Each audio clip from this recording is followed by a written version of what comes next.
तो हेलो जी, नमस्कार। स्वागत है आप सभी को एक बार फिर से इस YouTube चैनल पे। और आज हम लोग कराने वाले हैं क्लास 12th होम साइंस के जो है ना 350 बैरल ऑब्जेक्टिव नोट्स के। ठीक है, अगर ये 350 बैरल ऑब्जेक्टिव क्वेश्चन को कर लेते हैं तो आपको हम बता दें कि बिहार बोर्ड में जो परीक्षा होने वाला है होम साइंस के, इससे बाहर एक भी ऑब्जेक्टिव नहीं आएगा।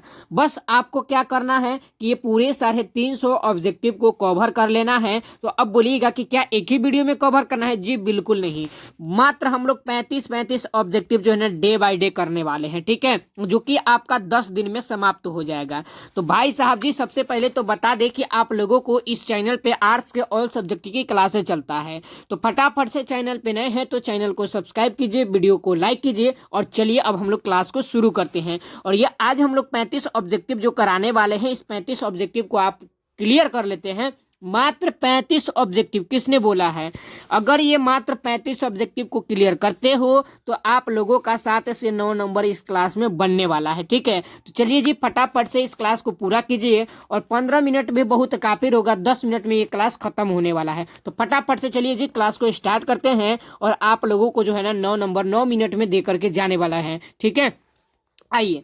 तो सबसे पहला क्वेश्चन है कि सजावटी चित्र किस कमरे में लगाना जाना चाहिए। ठीक है, तो ये सजावटी चित्र किस कमरे में लगाना चाहिए? तो मेरे भाई साहब जी, ड्राइंग रूम जो होता है ना, इसमें ही लगाना चाहिए। आपको इसे याद रखना है, जो कि आप लोग बचपन में ही ये सब पढ़ लिए होंगे। चलो, फिर भी नहीं पढ़े हैं कोई बात नहीं है भाई, अब तो पढ़ना पड़ेगा। क्वेश्चन अगला कहता है कि बैंक बचत जमा पर ब्याज का भुगतान कैसे किया जाता है? यानी कि ये जो बैंक बचत पर जमा का जो ब्याज का जो भुगतान करते हैं लोग, कैसे करते हैं, इसमें बचत कैसे करें? ठीक है, आपसे यही तो पूछ रहा है। ठीक है, यहाँ पे जमा करने के लिए पूछा है, तो आपको क्या बताना है? ये आपका तिमाही होगा। ऑप्शन नंबर बी इज बिल्कुल राइट जवाब। चलो भैया, आप लोग जरा आगे बढ़ जाओ यार। अगला क्वेश्चन है कि पवित्रता, शुद्धता एवं शांति का प्रतीक कौन सा रंग है? तो यानी कि पवित्र, शुद्ध और शांति का प्रतीक जो है ना, वो रंग पूछा है। उजला है, लाल है, हरा है, नीला है। आप देखिएगा कि आप उजला आप देखते हैं तो भाई आपका दिमाग जो है ना शांति हो जाता है, शौक हो जाते हैं। ठीक है, पवित्र हो जाता है मन, यानी कि आपको देखने में अच्छा लगता है। समझे कि नहीं? आ जाओ, अगला क्वेश्चन को आप देखेंगे कि रक्त का धब्बा किस वर्ग में आता है? यानी कि रक्त का धब्बा किस वर्ग में आता है जी? तो ये आपका आता है ऑप्शन नंबर ए। आप इसे याद कर लो, बहुत इंपॉर्टेंट सवाल है मेरे भाई। अगला है कि घर में कमरे धोने से निम्न में से किसकी बचत होती है? यानी कि जब हम लोग घर में कमरा यानी कि अपने घर को धोते हैं, अपना ठीक है रूम को धोते हैं, तो किस चीज की बचत होती है, आपसे ये पूछ रहा है। तो ये होता है इसमें से सभी, यानी कि समय की बचत होता है, धन की, साबुन की। ठीक है, आप इसे याद रख लो, बहुत इंपॉर्टेंट सवाल था। अगला सवाल को आप देखेंगे कि गले में कौन सी ग्रंथि पाई जाती है? गले में, यानी कि ये जो गला है ना, इसमें कौन सा ग्रंथि पाया जाता है भाई? ये ऑप्शन ए होगा, थायराइड ग्रंथि जो होता है ना, यही आपका होता है। आप इसे याद कर लो ना, बहुत इंपॉर्टेंट सवाल है। अगला है कि 1 ग्राम वसा में कितनी कैल्शियम होती है? यानी कि 1 ग्राम वसा है, क्या है भाई? 1 ग्राम वसा है, जिसमें कितना जो है ना आपका कैलोरी होगा। ठीक है, कितना कैलोरी होगा, आपसे ये पूछ रहा है। 1 ग्राम वसा में कितना कैलोरी होता है? तो ये होता है 9 कैलोरी। ठीक है, आप इसे याद रख लीजिए, इंपॉर्टेंट सवाल था। अगला है कि बच्चे को पूरक आहार कितने माह में देना चाहिए? यानी कि मान लो कि भाई कोई बच्चा जन्म लिया, अब उनको जब वो कितना महीना के हो जाएंगे तब उनको जो है ना भाई थोड़ा थोड़ा हम खाना देना शुरू करेंगे। आपसे ये पूछा है। तो जब वो 6 महीना के हो जाए, कितना की 6 महीना के जब हो जाए, तब जो है ना आप उनको थोड़ा थोड़ा जो है ना रोटी चावल पीस करके उनको देना शुरू कर दीजिए। आप इस बात को याद रखिए। आइए अगला सवाल को आप देखिए, इंपॉर्टेंट है, ये भी कई बार बोर्ड परीक्षा में पूछा गया है कि निम्नलिखित में कौन व्यक्तिगत स्वच्छता के अंतर्गत आता है? तो ये स्वच्छता के अंतर्गत पूछा है। तो भाई ये आता है इनमें से सभी, हाथ को धोना, दांतों को ब्रश करना, नाखून को काटना। अगर मान लो कि यहाँ आप हाथ को नहीं धोते हैं, ठीक है, आप ब्रश नहीं करते हैं, आप नाखून नहीं काटते, आपका बड़ा बड़ा नाखून है, आपका दांत में भाई साहब बहुत जो है ना पिल्लू हो गया है, आप हाथ नहीं धोते हैं, जैसा हाथ है उसी से आप खाना खा लेते हो, उससे क्या होगा कि आपको अनेकों प्रकार की बीमारियां जो है ना आपको पाया जाएगा। आप इस बात को याद रखिए, भले आपको एक दिन में नहीं, लेकिन भाई साहब कुछ ही दिन में देखिएगा कि आपको अनेक प्रकार के जो है ना बीमारी आपके शरीर में उत्पन्न होने लगेंगे और आपको पता भी नहीं चलेगा। तो प्लीज आप लोग ऐसा नहीं करेंगे। आ जाओ आप लोग आगे। अगला है कि आंतरिक सज्जा अभिव्यक्त है। तो आंतरिक सज्जा जो अभिव्यक्त है ये किस पे है? तो ये इनमें से सभी होगा। रुचि पे है, कौशल की है, धन की, ऑप्शन नंबर सी होगा, और ये ऑप्शन डी होगा, यानी कि इनमें से सभी होगा। हो सकता है बोर्ड परीक्षा में इनमें से कोई एक हो या इनमें से कोई दो हो, ठीक है, या तीनों भी हो सकता है। अगला क्वेश्चन को आप देखो, इंपॉर्टेंट सवाल है, कई बार परीक्षा में देखने को ये भी मिला है कि इनमें से कौन प्रश्न वो प्रांत अवधि में माँ की प्रत्येक देखभाल नहीं है। ठीक है, यानी कि आपसे ये पूछ रहा है 11 नंबर सवाल, इसका आंसर क्या होगा? तो यह उत्तम पोषाहार जो होता है यही होगा ऑप्शन नंबर, सॉरी जी यहाँ पे टाइपिंग मिस्टेक है, ये सी के जगह पे डी है और डी के जगह पे सी है, तो ये आपका आंसर होगा विश्राम एवं निद्रा। ठीक है, ऑप्शन नंबर सी।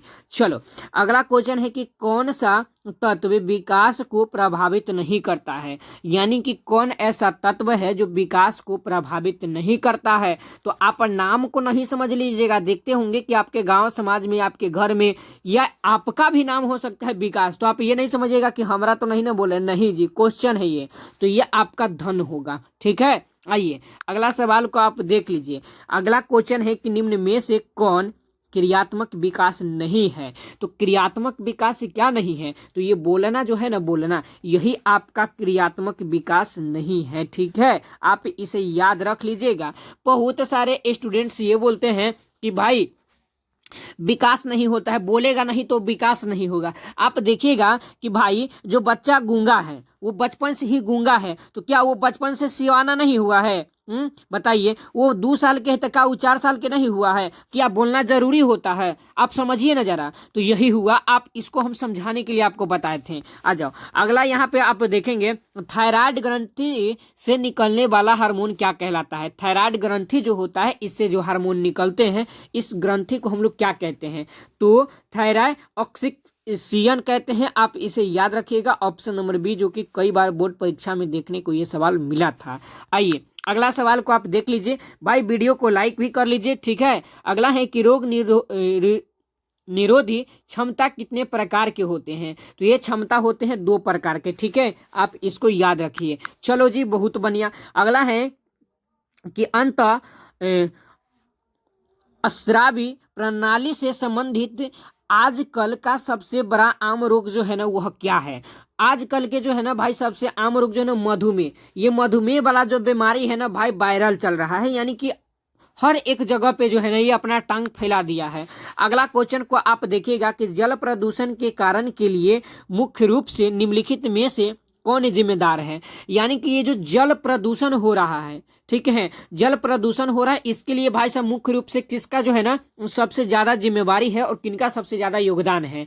तो ये आप याद रखिएगा, ये ऑप्शन नंबर जो है ना डी होगा, यानी कि बी भी होगा और सी भी होगा। कागज कारखाना के और तेल रिफाइंड वालों की। ये देखते होंगे कि ये कागज कारखाने वाले जो हैं भाई साहब जी, और तेल रिफाइन वाले, ये सब जो है ना सबसे ज्यादा यही बेचारे दोनों का जो है ना योगदान है, जो आज आप लोगों का जो है ना जल प्रदूषित हो रहा है। ठीक है, चलो, और वायु प्रदूषित का तो आप जानते ही हैं कि भाई साहब जी अनेकों प्रकार के जो है ना अब गाड़ियां चल रहा है, उससे जो है ना क्या हो रहा है, प्रदूषित हो रहा है। आ जाओ अगला है कि DTP का पहला टीका कब लगाना चाहिए? यानी कि DTP का जो टीका होता है वो कब लगाना चाहिए, आपको ये पूछ रहा है। तो ये आपको लगाना चाहिए 1 माह पर। ठीक है, चलो आप याद रखिएगा, ये सवाल इंपॉर्टेंट था। चलो जी अगला सवाल को आप देख लीजिए कि संक्रमण रोग से तात्पर्य है। संक्रमण रोग जो होता है इसके क्या तात्पर्य है? तो ये ऑप्शन सी हो जाएगा, आप इसको याद रख लो।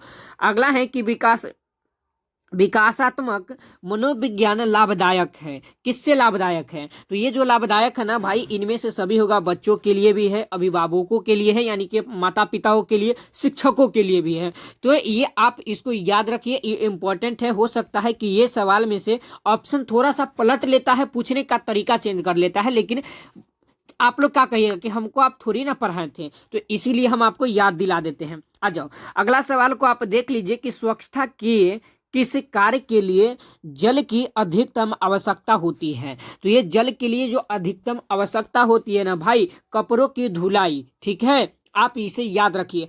क्योंकि आप देखते होंगे भाई, आपके पास क्या है जी, आपके पास मान लो कि जीन्स है, ठीक है, क्या है जी, जीन्स है, और जीन्स आप दीजिएगा घर में अपना मम्मी के साफ करने के लिए या बहन हो जो भी हो साफ करने के लिए दिए। अब वहां पे क्या करेंगे कि पहले तो भाई इसको सरफ में डुबाएगी, है ना, उसके बाद जो है ना पानी से, और इतना ज्यादा जो है ना एगो जीन्स फीचे में जहां पे लगना चाहिए 2 बाल्टी पानी वहां पे लगेगा 4 बाल्टी पानी। यानी कि सबसे ज्यादा अगर योगदान है तो इसमें महिलाओं का योगदान है भाई साहब, अपना पानी को खत्म करा। और एक दिन ऐसा समय आएगा कि भाई पानी पीने के लिए लोग तरसेंगे। हम लोगों के लिए तो नहीं भाई साहब जी, आने वाले पीढ़ियों के लिए ये बहुत ज्यादा जो है ना नुकसानदायक है। तो प्लीज आप लोग पानी को भी बर्बाद ना करेंगे। चलिए आइए अगला क्वेश्चन को आप देखेंगे कि भारतीय शिशु की औरत जन्म ऊंचाई क्या है। तो इसका जो जन्म ऊंचाई है आप इसको बताएंगे, यानी कि जो बच्चा जन्म लिया, ठीक है, अपने भारत की बात है जी, कोई जन्म लिया तो वो कितना सेमी के होते हैं, वो कितना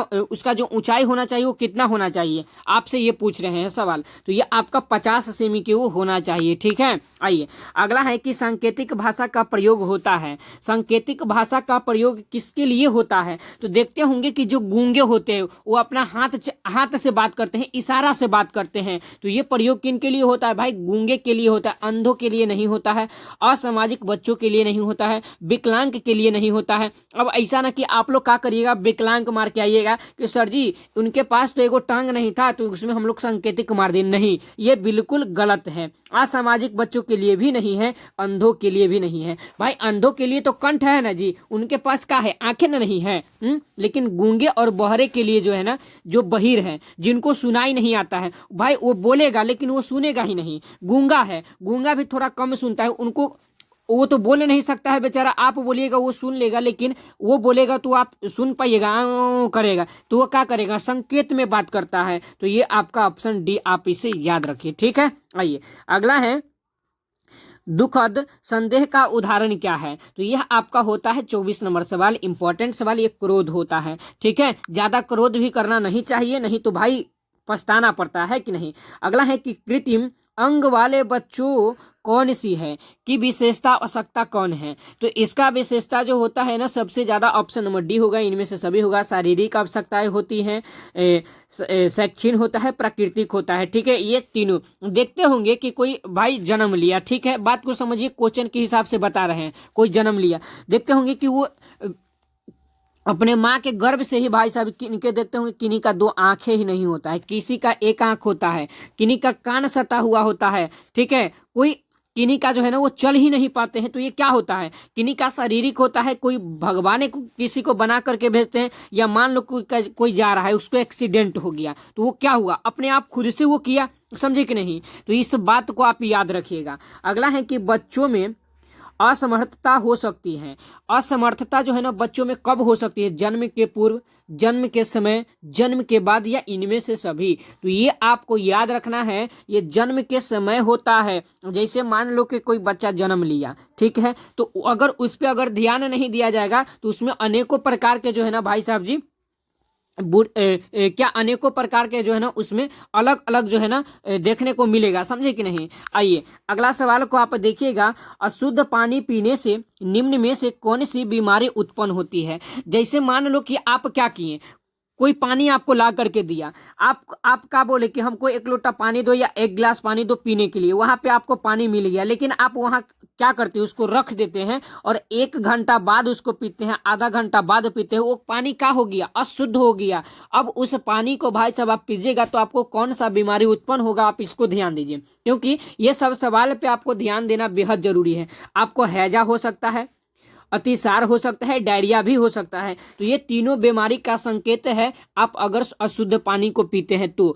आप लोग क्या करें, अशुद्ध पानी को ना पिए भाई, ताजा पानी पीजिए, ठीक है। चलिए अगला क्वेश्चन पे आप आइए। अगला है कि जल का निष्कासन नहीं होता है। जल का निष्कासन नहीं होता है कैसे, तो ये पेट से नहीं होता है, ठीक है, ऑप्शन नंबर सी हो जाएगा। चलिए जी अगला है कि निर्जलीकरण के कारण मरने वाले रोगी को पिलाकर बचाया जा सकता है। क्या पिला करके बचाया जा सकता है? तो इसको हम लोग भाई साहब जी, जैसे मान लीजिए हम आपको इसको बारे में समझे, ORS जो होता है ना, ORS, जैसे मान लो कि बहुत सारे लोग क्या करते हैं, जब किन्हीं का पेट दर्द देने लगता है तो ORS पी लेते हैं। लेकिन जो निर्जलीय है, ठीक है भाई साहब, वो मर रहे होंगे, ठीक है, वो मान लो कि वो मरने वाला है, अब उनको कोई असमर्थ नहीं है, तब आप उसको अगर ORS अगर पिया देते हैं तो वो जीवित तो हो सकते हैं, वो बच सकते हैं, बहुत ज्यादा चांसेज होता है। किनके लिए? निर्जलीय के लिए, ठीक है, जलीय के लिए नहीं। जैसे मान लो कि अगर मान लो यहाँ पे पानी में मछली रहता है, आप उनको ORS जा करके पिया दीजिएगा तो थोड़ी ना वो जीवित हो जाएगा जी। बात को समझिए और क्वेश्चन पे फोकस कीजिए, क्योंकि ये सब क्वेश्चन आपको खहेद के जो है ना बोर्ड परीक्षा में रगे देगा। इस बात को आप याद रखिए। अगला है कि ध्वनि प्रदूषण के कारण हो सकता है। जब ध्वनि प्रदूषण होता है तो उसके कारण क्या होता है, समझे कि नहीं? लोग देखते हैं कि भाई साहब जी, अब समाज में, गांव में क्या होता है, बहुत ज्यादा डीजे बजने लगता है, शादी होता है, ब्याह होता है, कुछ भी होता है तो बहुत ज्यादा गाना बजता है, बहुत ज्यादा शोर शराबा होता है। तो उससे जो प्रदूषित होता है उससे क्या होता है, तो उससे जो प्रदूषित होता है उससे क्या होता है भाई, तो ये होता है उच्च रक्तचाप होता है, बहरापन हो सकता है, निंद्रा में बाधा, यानी कि आपको नींद नहीं आएगा। आप जैसे मान लीजिए कि आपको नींद नहीं आएगा, सबसे पहला लक्षण है कि आपको नींद नहीं आएगा।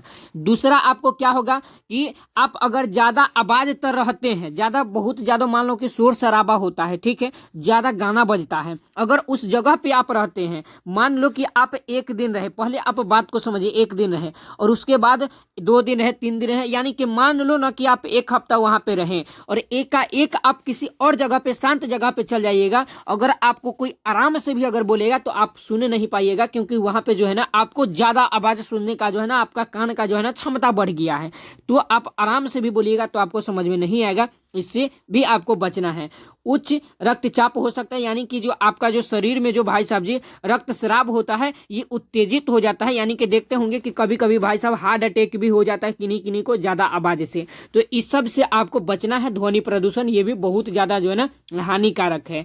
और आज के क्लास में हम लोग कुल 35 ऑब्जेक्टिव को पढ़े। ये 35 ऑब्जेक्टिव तो मेरे भाई साहब जी आप लोगों को 7 से 9 नंबर बोर्ड परीक्षा में दिला सकता है। अगर इस 35 ऑब्जेक्टिव को अगर दिल और दिमाग में अगर बढ़िया से अगर उतार लिए होंगे तो आपको ये 35 ऑब्जेक्टिव पूरे जीवन बचा सकता है, ठीक है, और आपको कभी दिक्कत नहीं होने देगा। तो इस बात को आप याद रखिए। और चैनल पे नए आए होंगे तो चैनल को कर लो सब्सक्राइब और वीडियो को कर लो लाइक। और इसी तरह से जो है ना हम आप लोगों के लिए जो है ना एकदम खड़े रहेंगे, अभी से लेकर के एग्जाम तक। एकदम समय समय पे आप लोगों का जो है ना वीडियो का नोटिफिकेशन गिरेगा और आप लोगों को वीडियो देखना पड़ेगा। और इसका अगर PDF लेना चाहते हैं, चाहे आप साइंस वाले विद्यार्थी हो, आर्ट्स वाले विद्यार्थी हो, या मान लो कि अभी आप आर्ट्स के हैं तो आप इस क्लास को देख रहे हैं, आपके घर में कोई साइंस के होंगे, ठीक है भाई, बात को समझिए। तो उनके लिए भी क्लास होता है। आप यूट्यूब पे जाओ, सर्च करो बिहारी टॉपर्स कुंजी,